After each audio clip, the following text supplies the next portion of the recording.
Donc, bonsoir à tous et à toutes. Quelle heure est-il? Il est 22h54 ce samedi 31 juillet 2021. Et donc, dans le cadre du petit week-end de prière pour qu'on puisse avoir des libérations des hommes d'église, des hommes de mosquée, des hommes de tous les cultes, des hommes simplement de Dieu. Et des femmes et des hommes qui ont la foi. Je vous propose d'écouter cette chanson. Ma fille, figurez-vous que c'est étonnant parce que j'étais assise là et puis je me suis dit tiens, je vais démarrer la vidéo. Et en souhaitant démarrer la vidéo, en fait, je vois je vois ce clip vidéo qui s'affiche. Je me dis tiens, je vais écouter. Et quand j'écoute ce clip vidéo, le clip correspond parfaitement à ce dont je vais évoquer. Donc, voilà, Euh, Dieu est incroyable. Je vous propose d'écouter cette chanson de Roni Kaiba, Nazo Bandelayo. Je vous propose d'écouter cette chanson. Dieu rendra ton nom grand.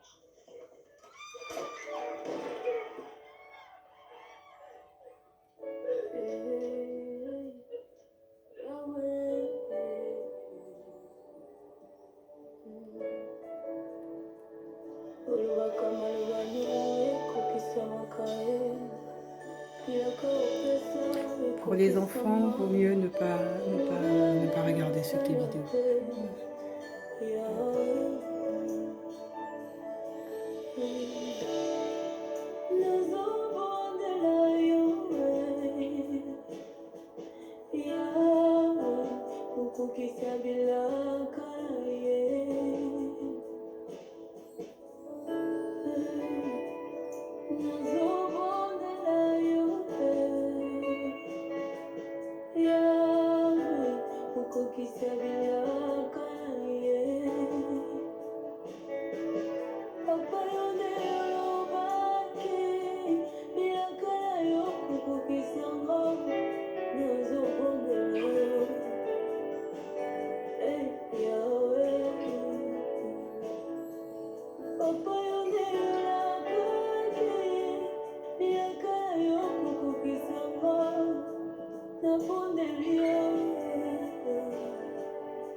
Joseph, j'attends l'accomplissement de tes promesses. Oh, même si je ne vis que le contraire, j'attendrai avec patience, car quand tu dis, tu le fais. Tu promets, tu le fais. Je suis plus que vainqueur, parce que tu as versé de ton sang sur la croix de Golgotha. Oui, je sais, là où fouilleront les plantes de mes pieds, l'ai déjà accordé au nom de Jésus. Sur tes promesses, je dis oui, amen, amen, amen, amen. Dieu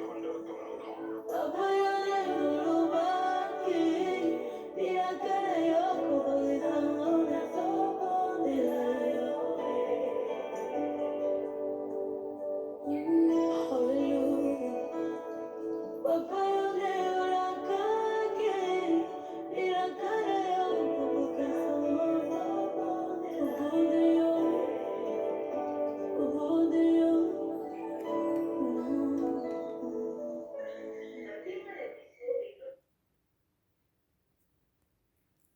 Amen. Amen, amen.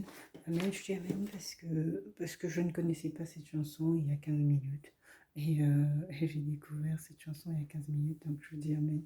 Je rends grâce parce que, bon, si Dieu a permis que j'écoute et que j'appuie en plus pour écouter cette chanson, c'est que c'était la chanson sur laquelle il voulait que je m'appuie aujourd'hui. Je pense que ce clip est, je trouve, assez parlant sur la situation dans laquelle peuvent être confrontées les personnes dans des pays où il y a des tensions que ce soit peut-être d'ordre politique, d'ordre religieux, d'ordre économique. Mais c'est le quotidien de milliers de personnes, et c'est un quotidien qui est quand même effrayant, qui est très effrayant parce qu'il est plein d'incertitudes sur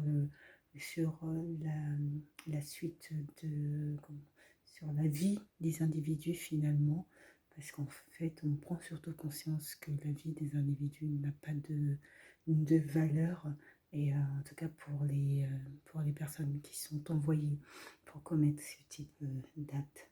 Et donc les prises d'otages, il y en a qui le vivent régulièrement. Là, le motif de la prise d'otage n'est pas indiqué, mais ça pourrait être un motif religieux. Ça pourrait être un motif religieux, ça pourrait être un motif économique en contrepartie d'une rançon, mais ça pourrait aussi être un motif religieux. Et dans des pays, souvent les pays de tiers-monde, mais aussi les pays en voie de développement, où les tensions religieuses existent et persistent, c'est comment des individus arrivent à mobiliser une foi quasiment extraordinaire pour surpasser toutes ces difficultés, tous ces obstacles, toutes ces persécutions, tous ces crimes, parfois à laquelle eux-mêmes sont amenés à assister et à voir, et comment l'individu arrive à trouver des ressources incroyables pour pouvoir poursuivre au-delà de ce vécu qui est terrifiant. Voilà, je trouve que c'est impressionnant de courage et de détermination et de foi, que de toujours garder cette croyance en ce que l'amour de Dieu n'a point de limite. Dans le livre de Corinthiens, j'ai trouvé un passage que aussi je trouvais assez parlant de la situation dans laquelle certains croyants peuvent être confrontés. Et notamment dans les croyants, il y a aussi ceux qui sont aussi là pour représenter le Seigneur, pour transmettre sa parole, pour en tout cas donner la foi, propager la foi. Ce sont justement ces hommes, ces pasteurs, ces imams, ces prêtres, toutes ces personnes de l'Église dans sa globalité qui s'investissent énormément pour pouvoir faire bouger bouger la société, les sociétés, et qu'il y ait une véritable prise de conscience sur les enjeux dans lesquels nous sommes actuellement et dans lesquels nous vivons actuellement. Ce qui nous donne à voir n'est pas forcément, ne correspond pas forcément à la réalité. Et donc, il y a cette part de spiritualité qui va au-delà du raisonnement qu'on nous a inculqué depuis l'enfance. Et cette part de spiritualité qui je pense, est essentielle à saisir, hein, importante à saisir, et qui permet d'éclairer sur certains points de notre société. Donc, une prise d'otage. Vous êtes-vous posé la question comment vous réagiriez en étant confronté à une prise d'otage? Soudainement, on arrive chez vous et on braque un pistolet, sur vous, on braque un pistolet sur des membres de votre entourage, des membres de votre famille. Et vous êtes là, vous ne pouvez pas bouger, parce que si vous bougez, c'est sur vous qu'on tire en premier.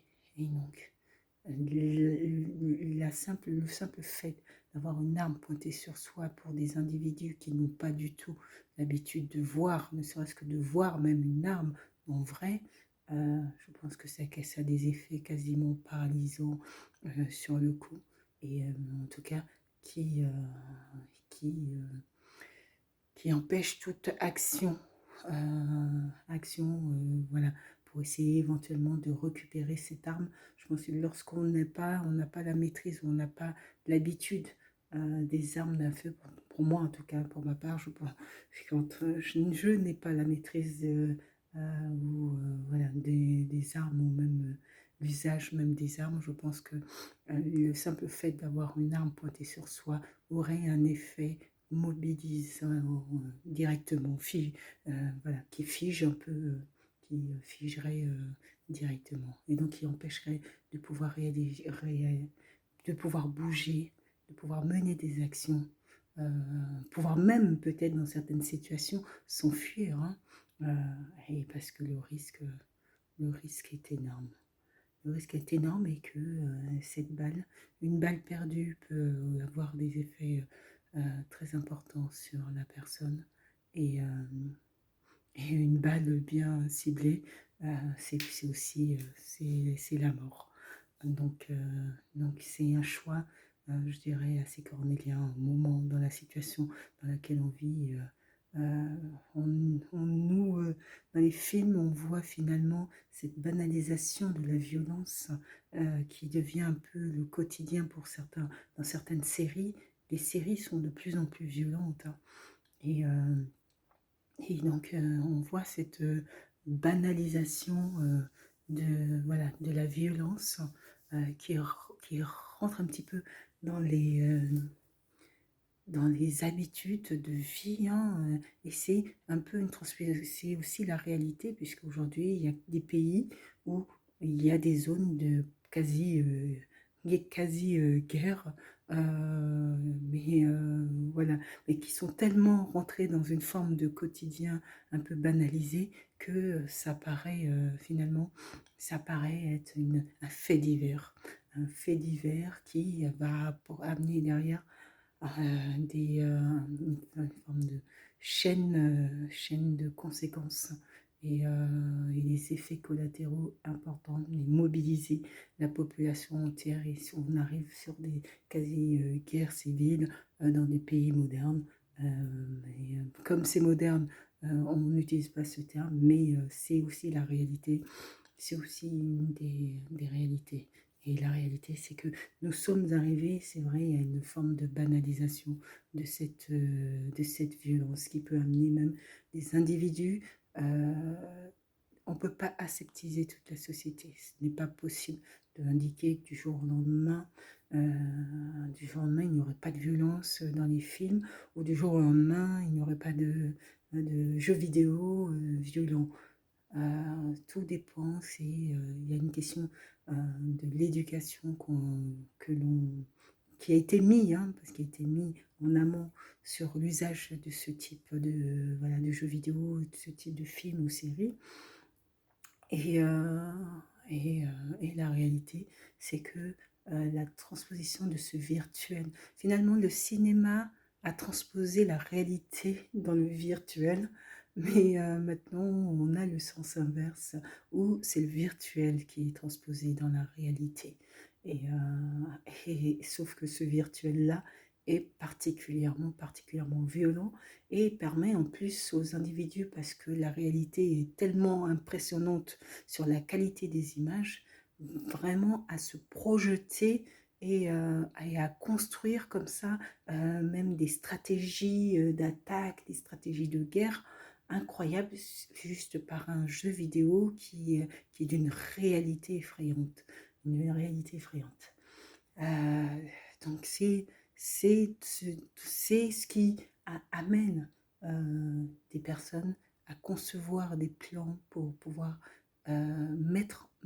transposer cette réalité glacée, mais dans la réalité de vie des individus et qu'on a pu voir, et je prie pour qu'on ne le voie pas, mais qu'on a pu voir.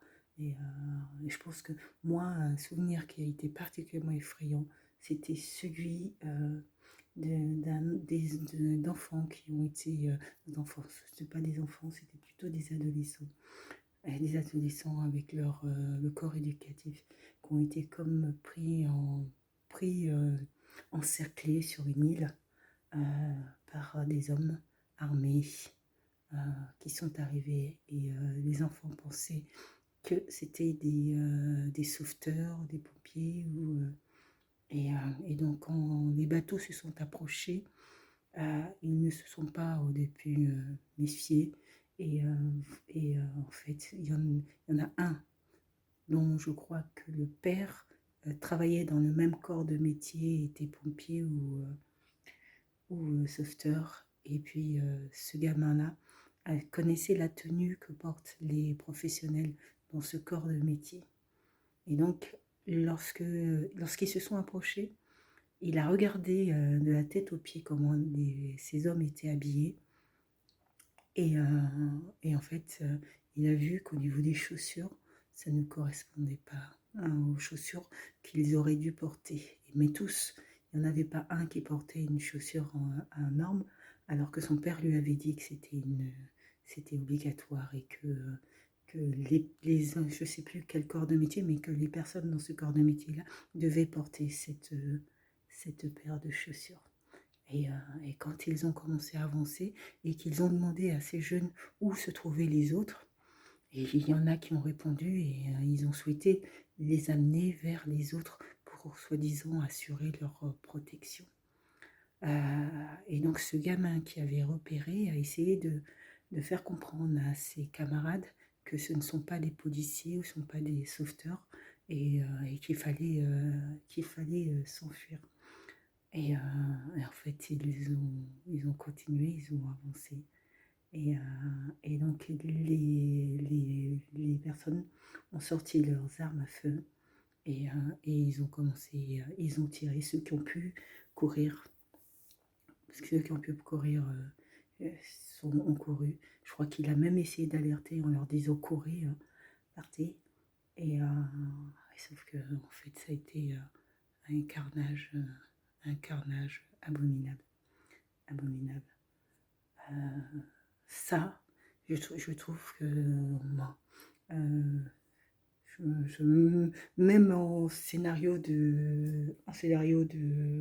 suis pas certaine qui ait pu concevoir un scénario aussi morbide, avec des enfants qui étaient tous désarmés, et un corps éducatif qui était désarmé également.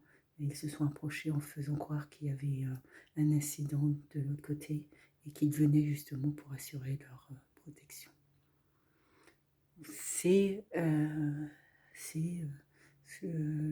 Ça serait une honte d'utiliser le terme de fait divers pour parler d'un événement pareil. C'est c'est juste abominable. Et que ce soit pour les enfants, ceux qui ont entendu les enfants qui ont entendu les premiers tirs de feu et qui ont essayé de s'enfuir et essayé de se cacher sur cette île. Et c'était un petit peu, pour ces personnes-là, un jeu de cache-cache où il fallait retrouver justement des enfants qui avaient réussi à se dissimuler sur l'île. Et donc ils ont tué comme ça, ils retrouvaient les jeunes et ils les massacraient directement. Voilà. C'est la réalité, c'est la réalité. C'est une des réalités. Et vous voyez, face à une telle abomination, je pense que pour beaucoup de parents, envie de dire, ben, ces personnes-là, il faut, entre guillemets, euh, leur donner la mort. Mais alors que non, parce que non, sinon, comment pourrait-on comprendre ce qui s'est passé? Ce qui s'est passé à ce moment-là, il faut à la société entière saisir quel a été le procédé, quel a été le cheminement de ces hommes, quel a été le déclic, quelle était leur motivation pour pouvoir justement prévenir d'éventuels événements de ce type, événements criminels de ce type. Mais pour ces jeunes-là, sur une île, loin de leurs parents, qui entendent au fur et à mesure les armes tirer et entendent les cris de leurs camarades et tomber un à un, c'est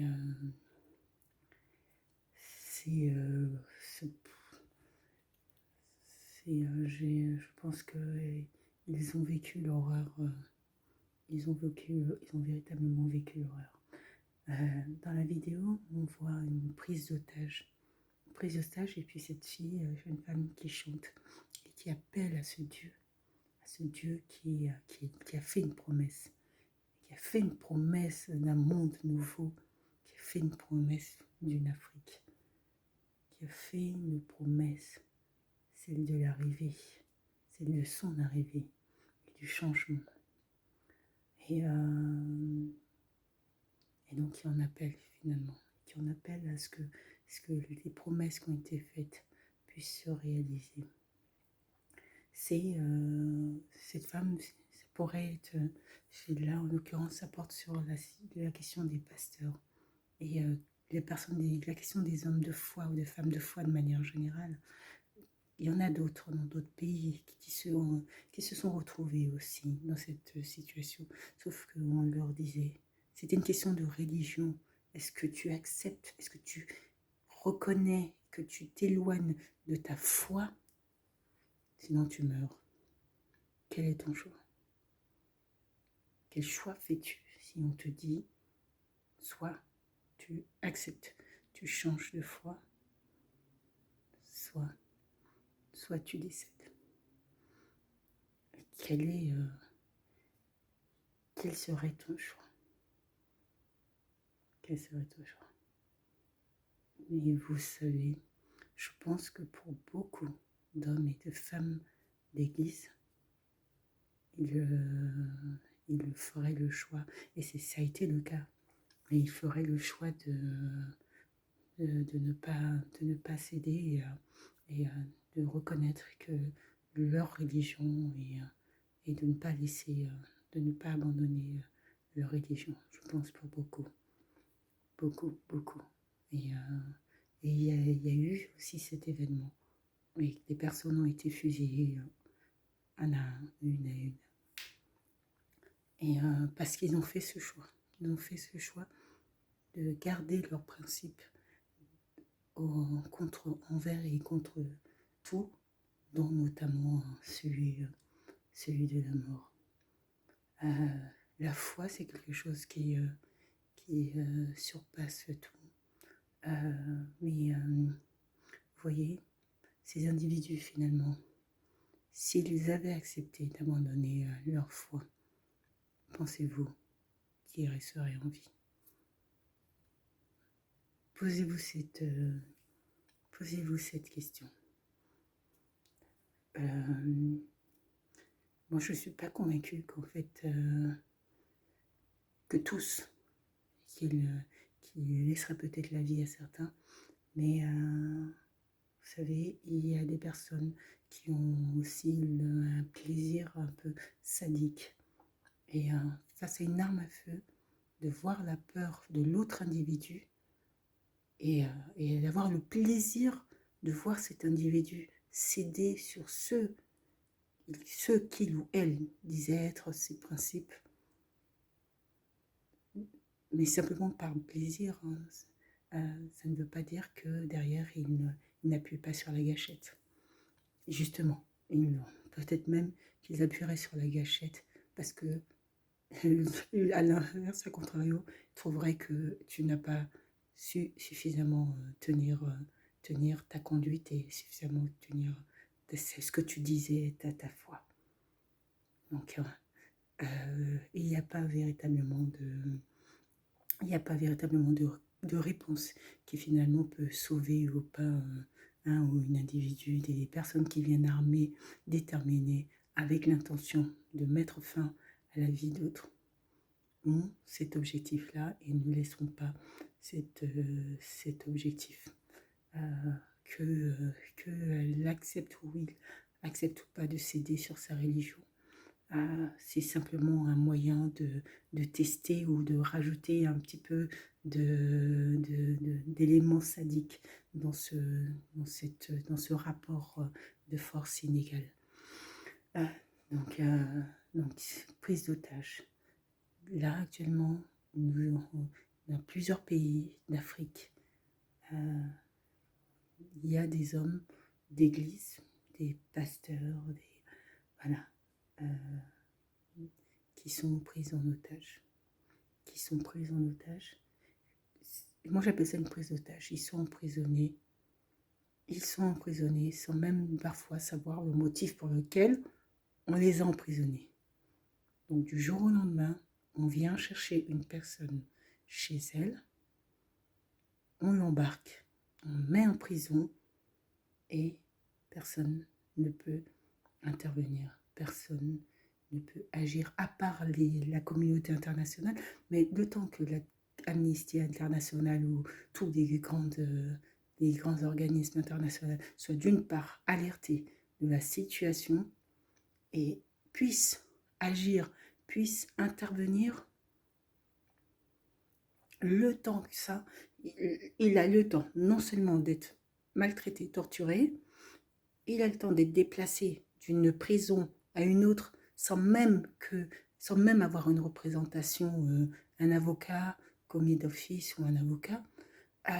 Il a le temps que sa famille ne soit même pas informée de ses déplacements ou de son état de santé, ou que la famille ne puisse même pas le voir sans même informations sur le motif pour lequel il n'est pas possible de le voir, le temps qu'il puisse rencontrer un juge pour pouvoir expliquer, avoir quelques informations sur sa situation. La justice manque de moyens. Dans tous les pays, on entend cette formule, la justice manque de moyens. Mais si la justice manque de moyens, on peut se poser la question de savoir si on peut, comme ça, mettre en prison des individus sans avoir de preuves tangibles et indémontables de la culpabilité de l'individu. On peut véritablement se poser la question. En plus, la détention provisoire n'est pas la même que l'on soit en Occident ou en Afrique. Elle ne s'applique pas de la même manière. Et il faut pouvoir garantir à chacun, à des individus dont notamment on avait connaissance de l'insécurité par rapport à leur existence sur leur propre territoire, il faut dans ce cas-là que des organismes internationaux puissent intervenir le plus rapidement possible et qu'une arrestation ne soit pas effectuée sans avoir été signalés auprès d'organismes internationaux dont les missions sont justement d'assurer la protection des individus sur les territoires. C'est une réalité, nous vivons dans une société, il y a ce qu'on appelle, nous vivons dans une société, ce sont des nations, des États-nations, composés d'États-nations. Nous avons ce qu'on appelle la souveraineté nationale. Cette souveraineté nationale et cette autodétermination des peuples leur donne cette capacité à pouvoir déterminer les règles de vie et de pouvoir composer les règles de vie qui va régir les rapports entre les individus, certes. Et pour cela, la société civile a mis en place un gouvernement, un État, le Léviathan, pour pouvoir gérer justement ces relations et ces rapports entre les individus ou entre les individus et les institutions à travers ce qu'on appelle la règle de droit. D'accord.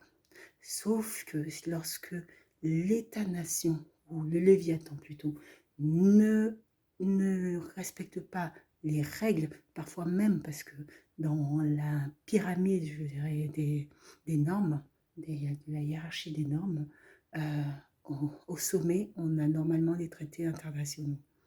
Donc, les traités internationaux sont censés se prévaloir sur les règles de droit internes au pays.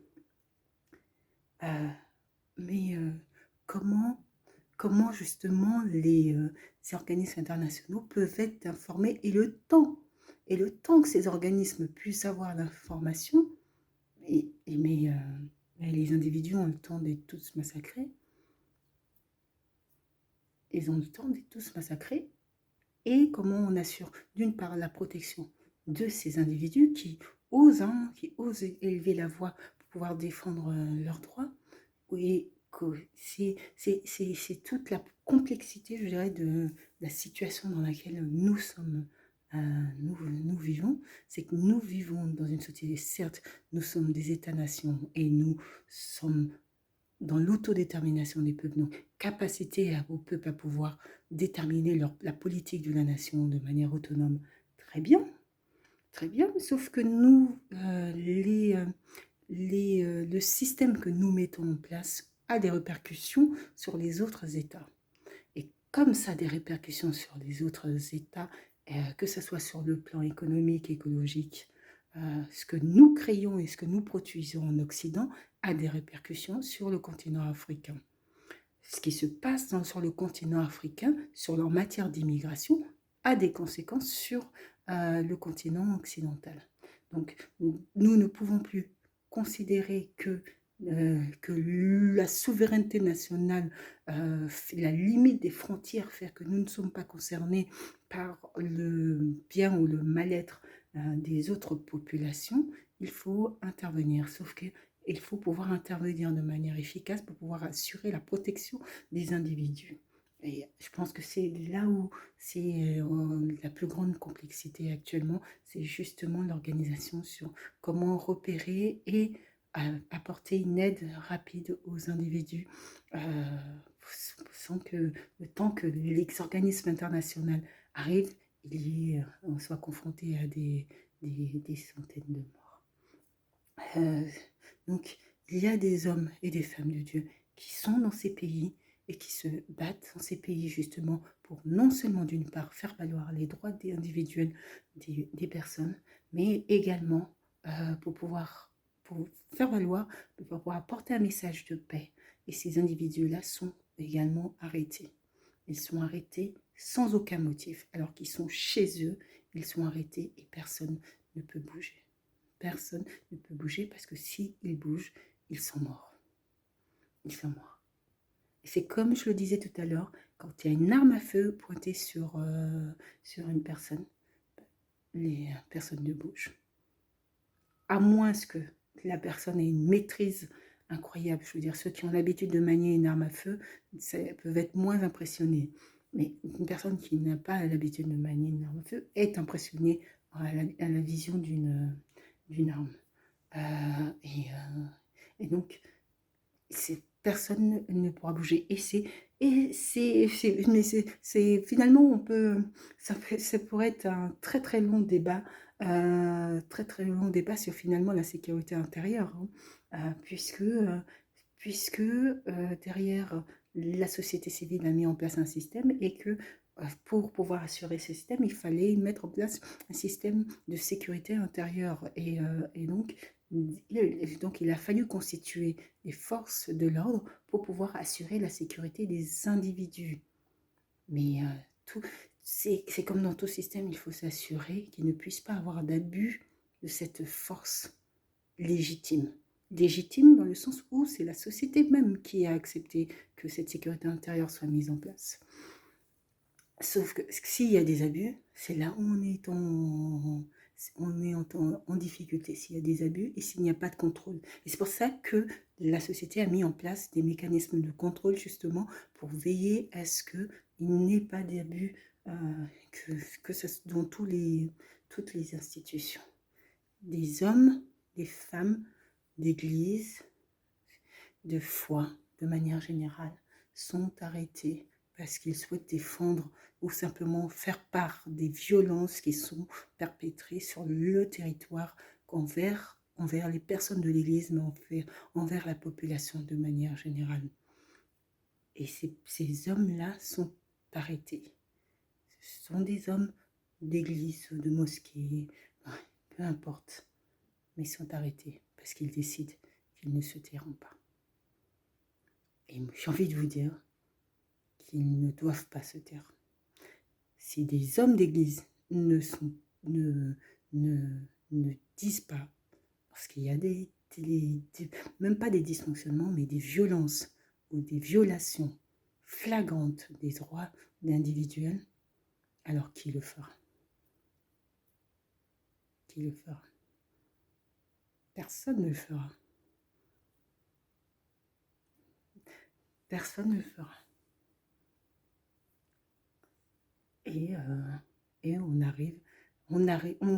le risque, c'est d'arriver à des sociétés où des individus sont amenés à s'organiser pour assurer leur autodéfense.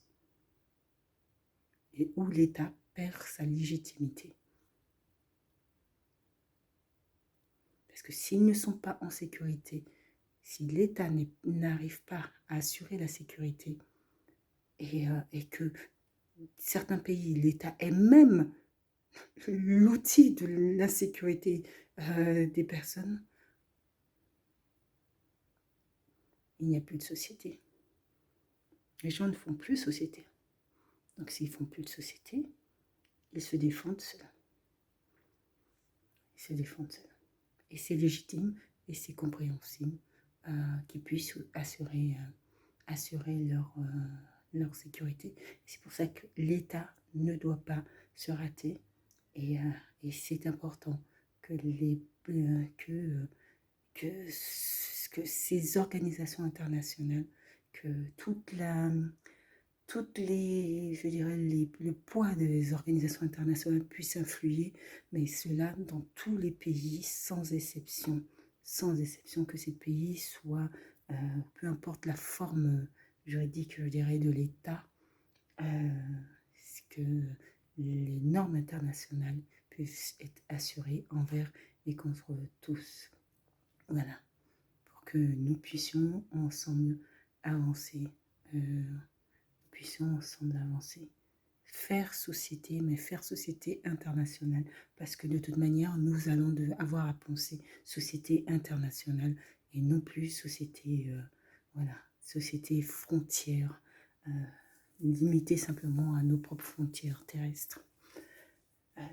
Donc, aujourd'hui, moi, je vous souhaitais prier pour ces hommes et de femmes, et ces femmes qui gardent foi, qui font le choix de garder leur parcours, de ne pas lâcher, qui malheureusement sont arrêtés, dont on n'est pas informé, qui peuvent être arrêtés sur des années sans même savoir le motif de leur arrestation,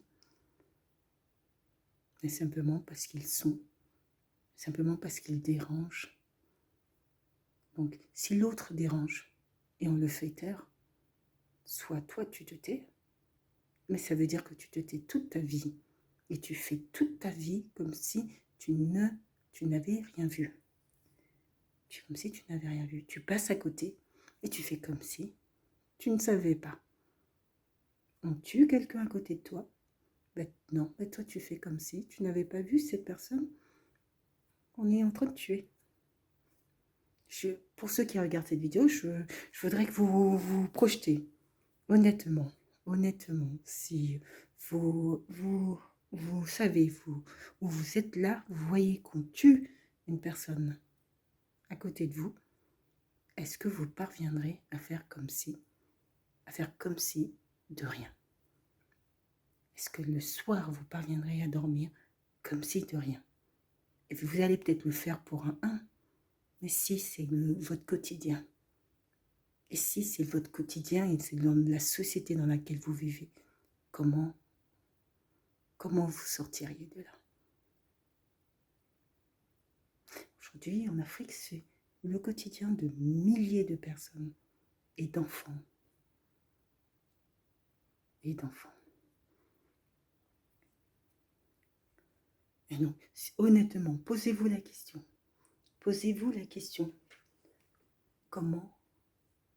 Comment vous réagiriez?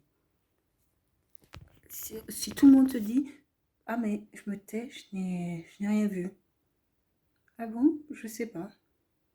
Non, je n'ai rien vu. Ben non, je dis rien. Parce que si je dis quelque chose, de toute façon, c'est sur moi que ça va se retourner et c'est sur moi qu'on va, on va essayer de me tuer ou quoi. Ok. Mais bon, s'il te supprime pas pour ce motif, soit tu te plies à tout, soit ça sera pour un autre motif. Ça sera pour un autre motif. Parce que dans une société où il n'y a plus de valeur, si à partir du moment où les individus acceptent de vivre dans une société où les valeurs ne correspondent plus, où les règles ne correspondent plus, dans ce cas-là, certes, au début, ils vous diront « Oui, mais bon, si vous vous conduisez bien, ne vous inquiétez pas, vous allez pouvoir vivre tranquillement. » Mais la réalité, c'est quand les normes, quand les règles ne sont plus les mêmes, quand ils auront fini avec ceux qui posent souci, parce qu'ils ne se taisent pas, ils trouveront d'autres éléments, ils trouveront d'autres motifs. Ça sera sans fin, ça sera sans fin.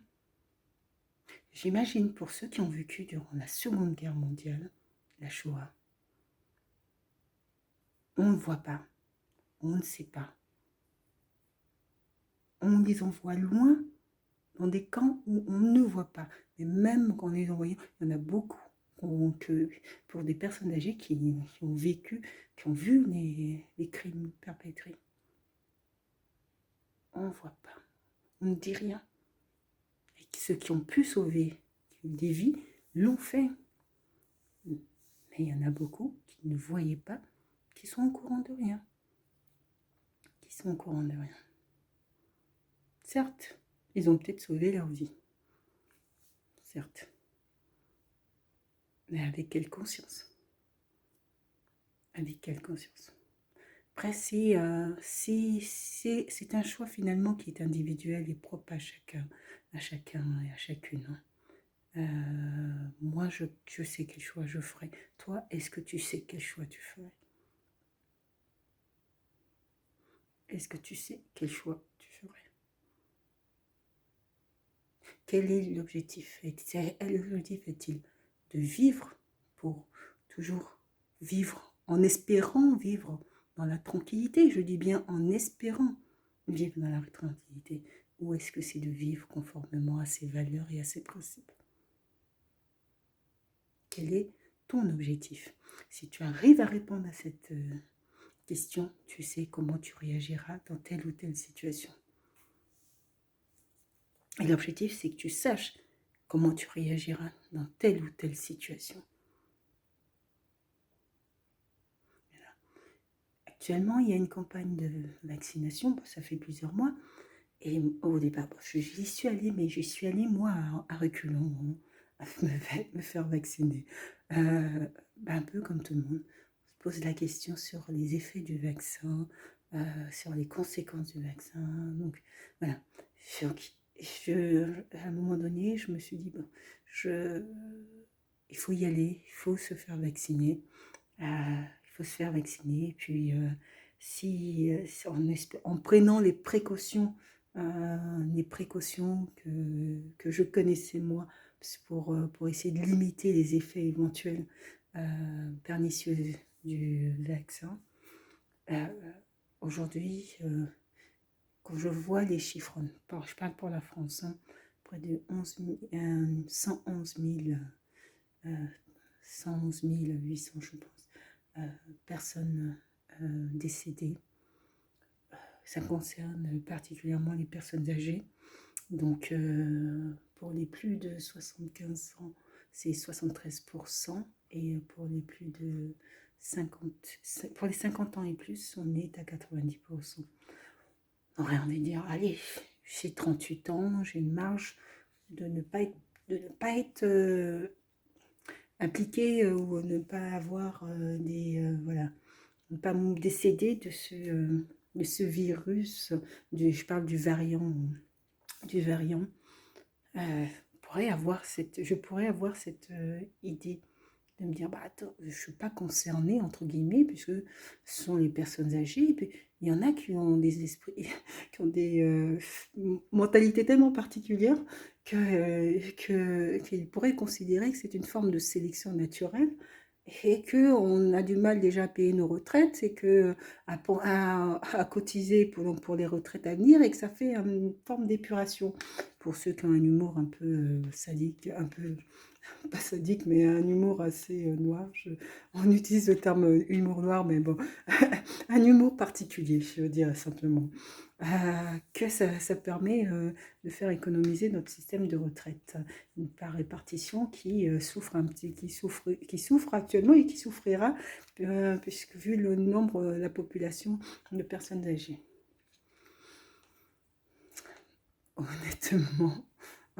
Honnêtement, j'espère qu'il y a très peu de personnes qui pensent, qui ont cet humour-là.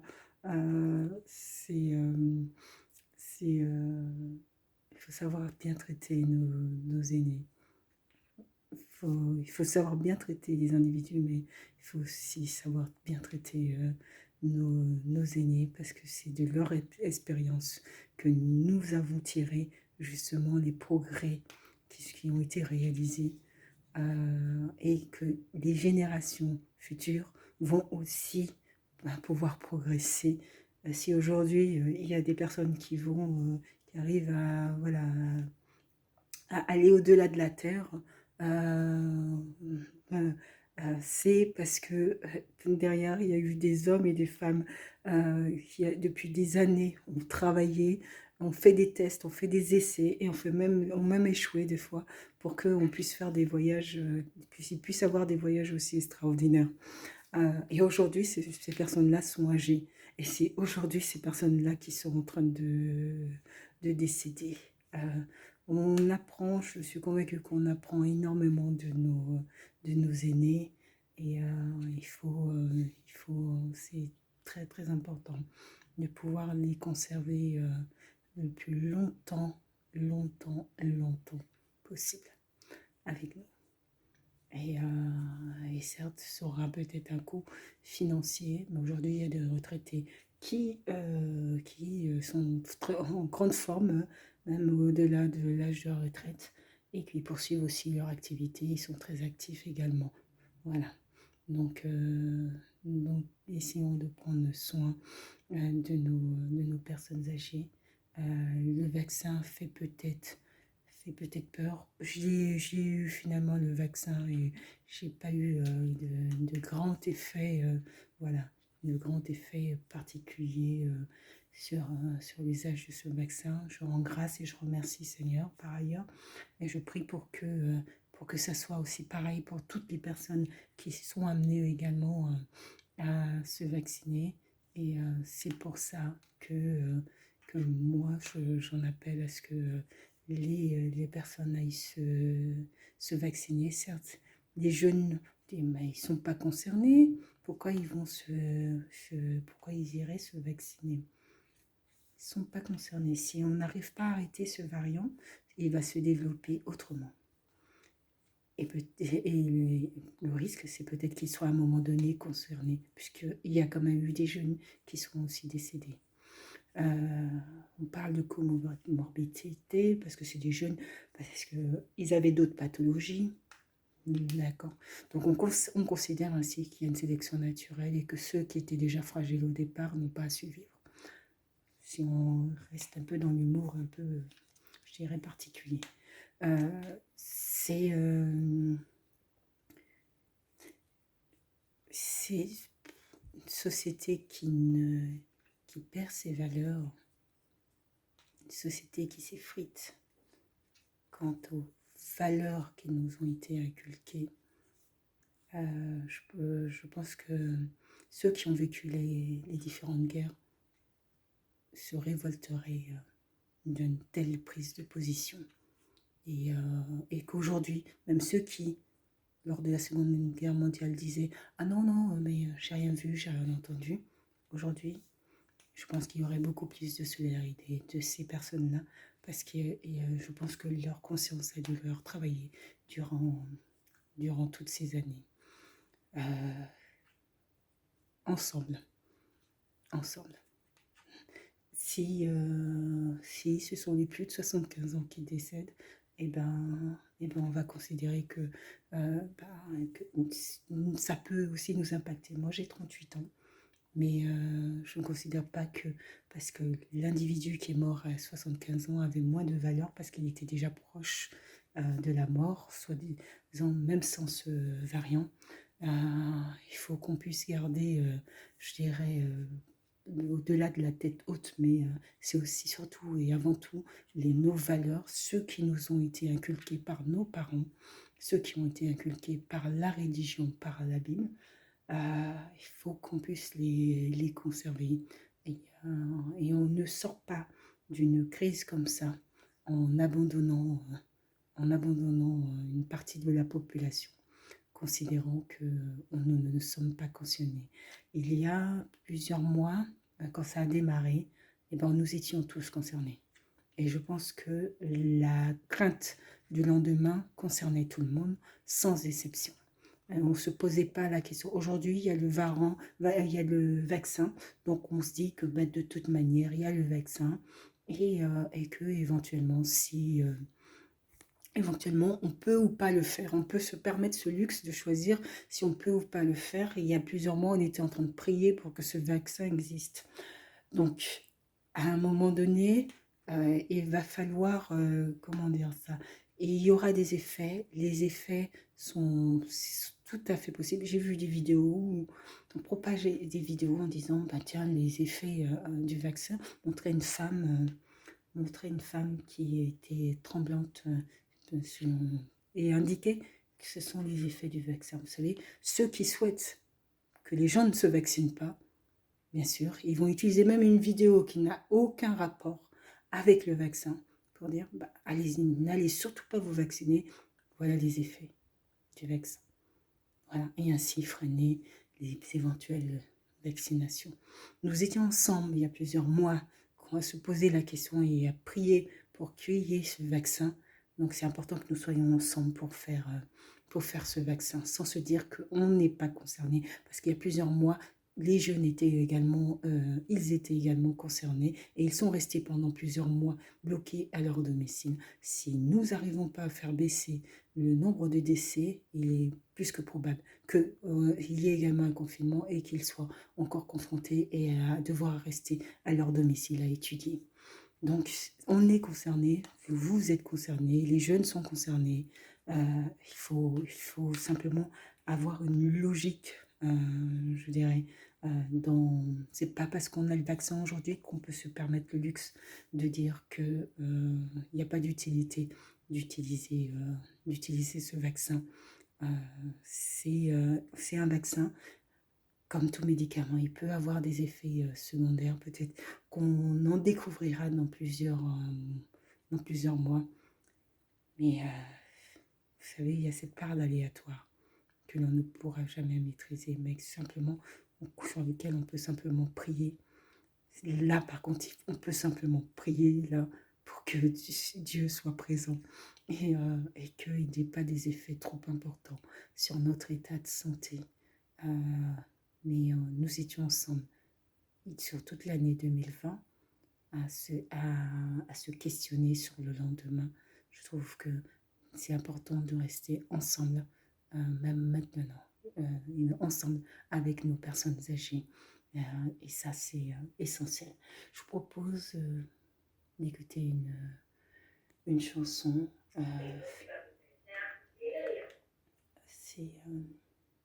Ça s'intitule Onction. Et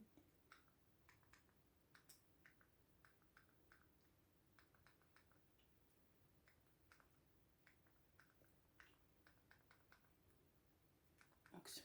Voilà. Donc, écoutez cette chanson. Plongez au cœur de la fraîcheur. Onction, il marque Jonathan. Avec la nouvelle En tout glace cas, il Raphaël. y a une chorale. Allez. Alors que la création attend avec un ardent désir la révélation des fils de Dieu. Seigneur, voici une vie disposée à recevoir l'onction nécessaire à la fonction, afin d'être ce chariot transporteur du feu de l'Évangile, de sorte à ce que Dieu soit manifesté en cette saison et que la gloire revienne à Jésus-Christ. Alléluia. Dans l'assemblée des saints, assoiffé, je me tiens. Que ton onction descende sur moi. Conscient que mon destin est dans le creux de ta main. Que ton onction descende sur moi. Sur moi, et je suis disposé, assoiffé. Que ton onction descende sur moi. Sur moi, et je suis disposé, assoiffé. Que ton onction descende sur moi. Sur moi, et je suis disposé, assoiffé.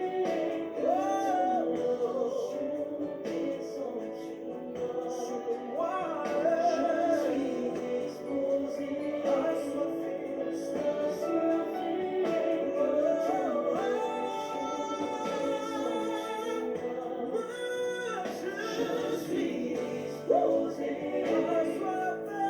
Assoiffé, que ton onction descende sur moi.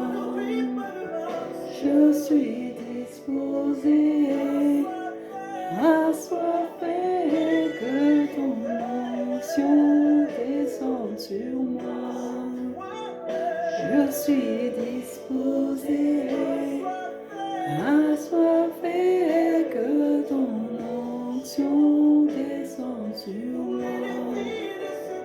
Je suis disposé, assoiffé, que ton onction descende sur moi.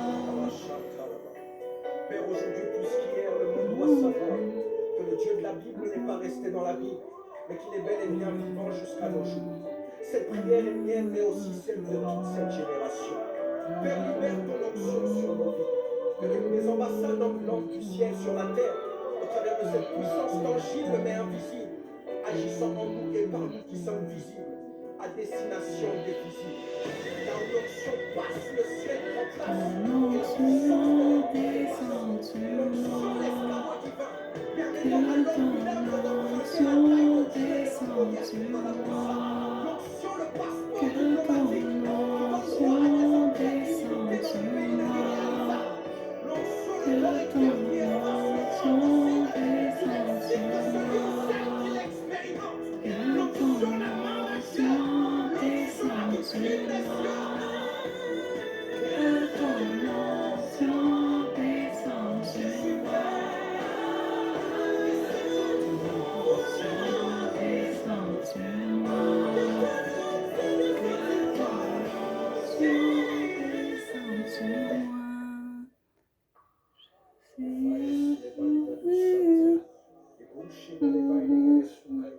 Que ton onction descende sur moi.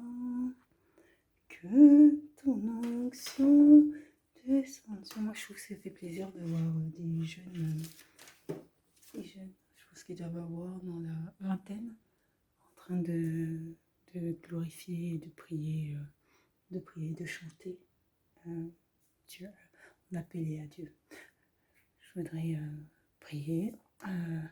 Seigneur mon Dieu, je te rends grâce pour ce moment de témoignage, de partage, pas véritablement de partage, mais de témoignage sur cette réalité qui est dure même à voir de loin. On peut se questionner sur comment c'est possible, Seigneur, que tes enfants puissent vivre dans de telles horreurs au quotidien. Comment c'est possible qu'ils puissent avoir de telles haines entre les individus. Seigneur, on appelle à toi et on souhaite véritablement que tu nous montres ta grandeur, Seigneur. Seigneur, on veut que tu touches les cœurs des personnes, que tu puisses faire des miracles dans les vies, Seigneur. Que ceux-là qui aujourd'hui tiennent les armes soient demain les défenseurs de ces enfants, Seigneur. Seigneur, on veut que tu montres, Seigneur, que l'Afrique peut échanger, Seigneur. On veut, Seigneur, que des hommes d'église puissent élever leur voix pour pouvoir, Seigneur, dénoncer les violations aux droits individuels et que leur vie ne soit pas en péril, Seigneur. Seigneur, on veut que tu puisses assurer leur protection, Seigneur. Et on veut que tu nous montres, Seigneur, à quel point tu nous aimes. Sois béni. Amen. Je souhaite te passer une bonne soirée.